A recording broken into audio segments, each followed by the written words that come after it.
We're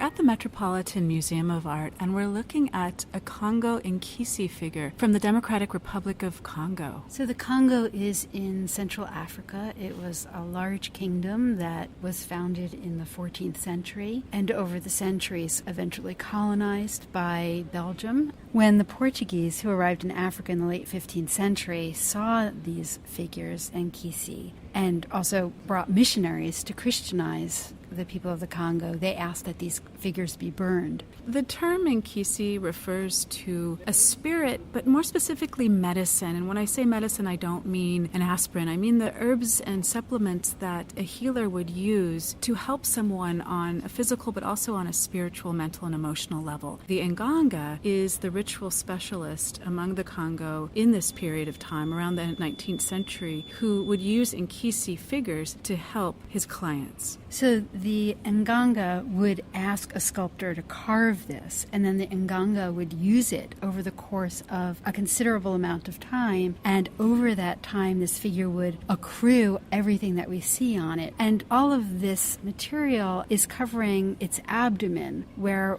likely, although we can't see it, is a case for holding that spiritual medicine. That spiritual center, the moyo, the belly, is where you place the medicine or the materials, and it could be stone, it could be herbs, it could be pastes and clays. The nganga would be mixing this formula together, placing it in the cavity in the belly, and then covering up so that it's completely sealed.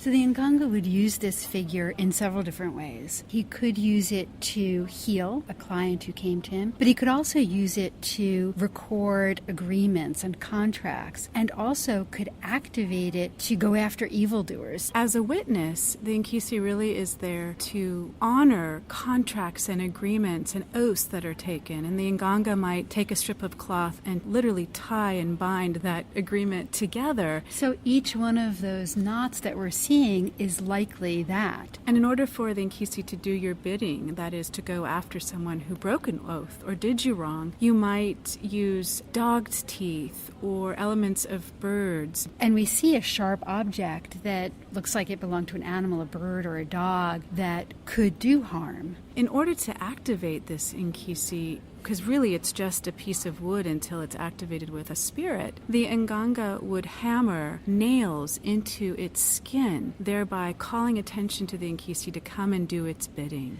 So there are so many nails. It feels like this was used over decades. It constantly looks different as the nganga works. And while we see it here encrusted and crumbling and full of lots of materials, what it's probably missing is the medicine that was in its abdomen originally. Because it's said that the medicine pouch is so central and so potent, you would not sell this piece or let it fall into the hands of anyone but the nganga with that present. So likely it originally had legs, was able to stand, had a base. Those are not here. It's impossible to know exactly what those looked like. But the figure really is encrusted on all of its sides. But there's another example here at the Met where we can see more clearly the opening in the abdomen. And we notice that that abdomen is hollow. So whatever was inside of it has been taken out, rendering it impotent. We also see amulets. One of them is beaded. Another looks almost like a nut that's got some